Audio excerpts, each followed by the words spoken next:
All right, today we're gonna be working on cleaning up this old drum. This is my man TJ. Now, this is not a good brand of drum at all. This is just a cheap made thing. But I teach middle schoolers, and middle schoolers like to beat the crap out of everything. So, we're gonna just fix it up, test a couple of drum cleaning things that I've seen, because I am not a percussionist.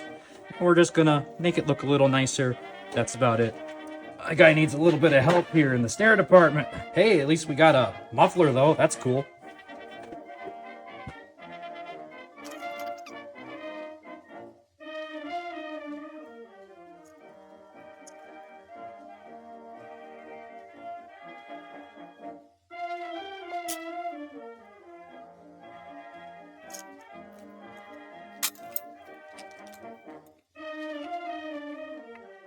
Alright, let's get all these logs out.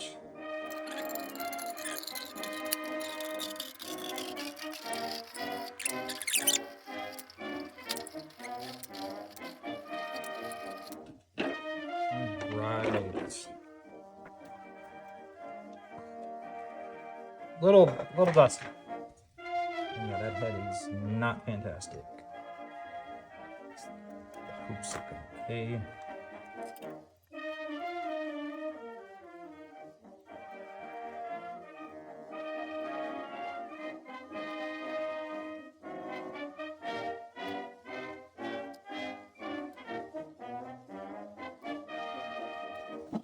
Ta-da! One dirty Weathermaster. We're not gonna go super crazy with this and like take out all of the lug holders, whatever the heck you call them. We're just doing some basic cleaning. Since it's really not worth it to do all that work on this. So we'll check them though. Loose. That's fine. Cool. All right. Let's go get a rag and some soapy water and just clean this up. I'll give that a minute to get these cleaned up just a little bit while we do that.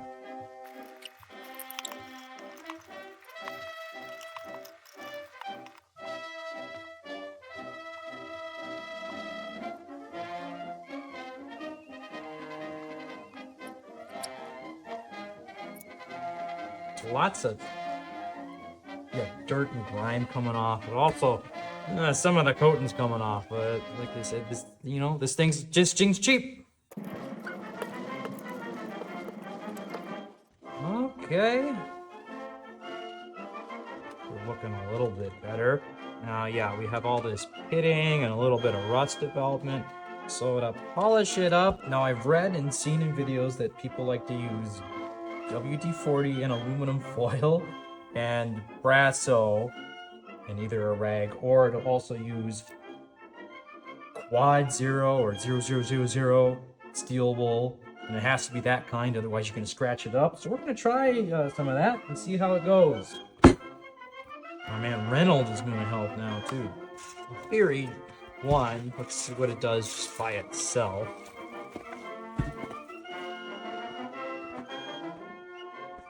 Which I know might seem silly at first to do it by itself, but that's just to see that we're gonna clean up everything. And then the best stuff ever made, WD-40. Let's try that. Oh baby.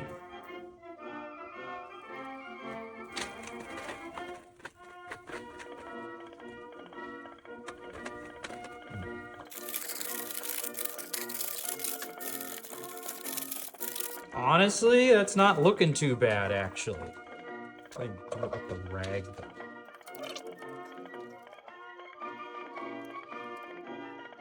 Yeah, that's not looking too bad, actually. Let's get a look around it just so we kind of see what it's gonna look like.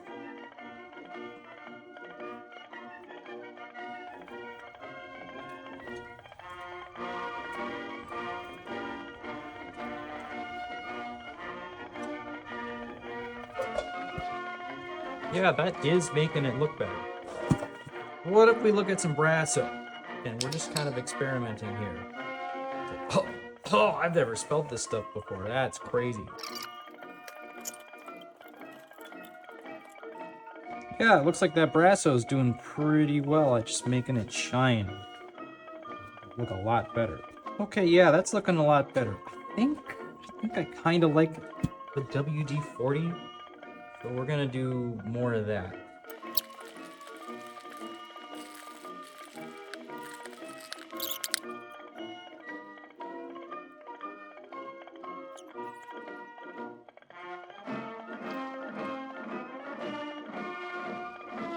All right. Yeah, it's definitely looking a lot better, but oh yeah, we got oil all over this thing.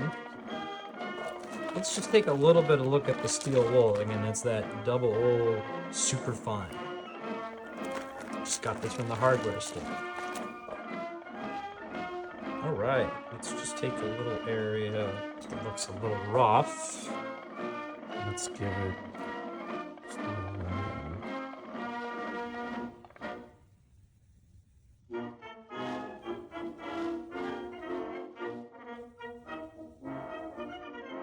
Whoa, wait a minute.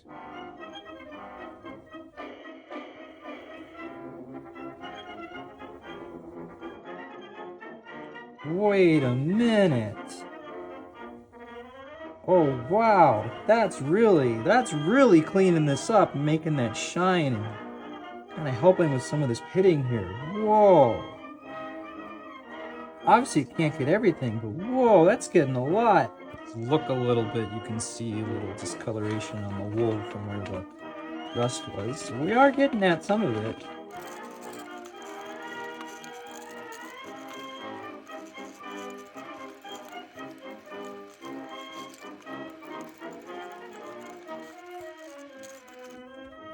I am really astonished at how well this works. Of course, can't get everything, but that's okay. Whoa, this thing is much shinier. Looking great.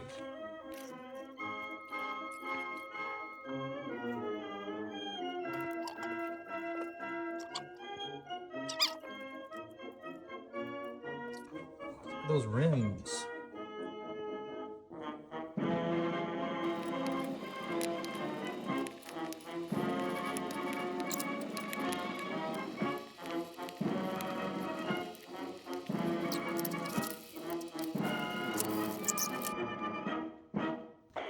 Got the lugs and the just other parts of the snare hardware all cleaned up. They just soaked in some soapy water for a bit, and then I dried them off.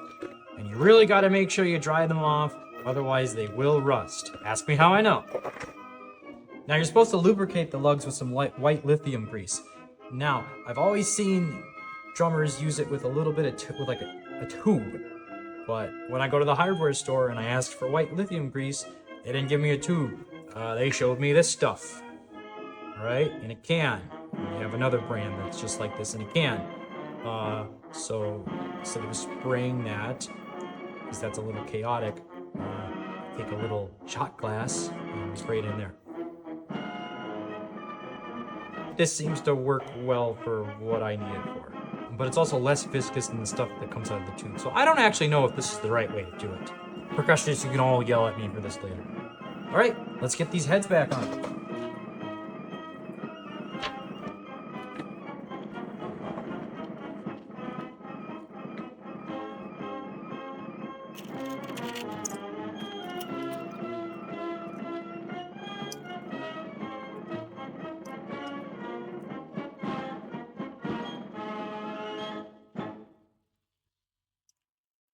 I just realized I didn't line up where the original snare was, too. As you can see, it was all along like that. Well, shoot. Well, you know what? We're just gonna leave it like that, because this head needs to be totally replaced anyways, so whatever. Which, yes, that means I'm gonna have to redo all of this, you know, shortly if I get new heads for it. We'll see about this one. This is more just practice cleaning it.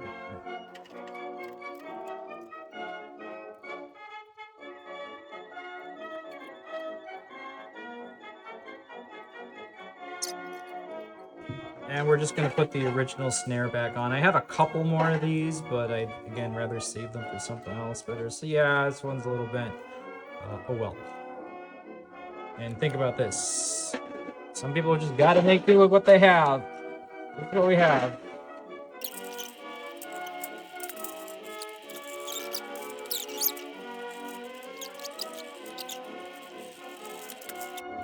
Baby. Yeah, that's looking great.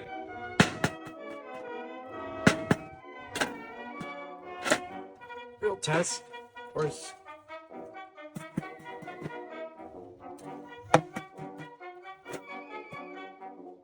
That's fine. It's fine. We'll see how really good it is when we put the head back on. Oh boy. Whether master my own destiny.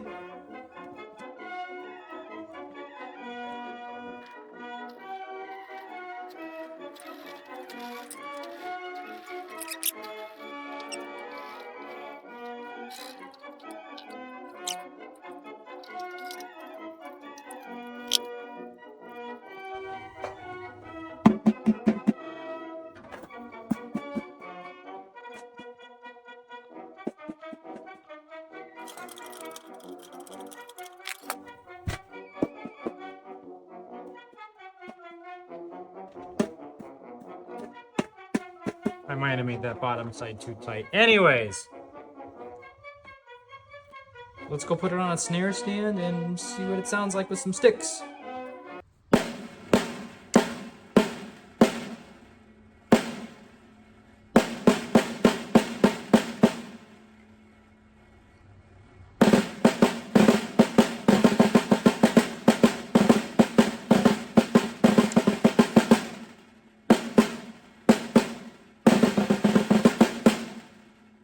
Okay. Not terrible. It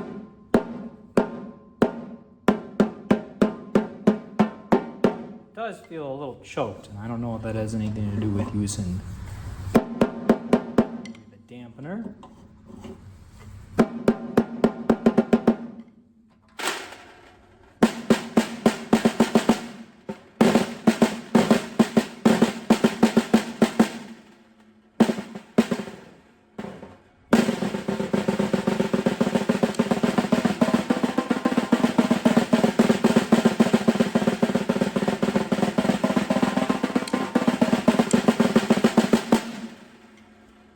Well, there we have it anyways.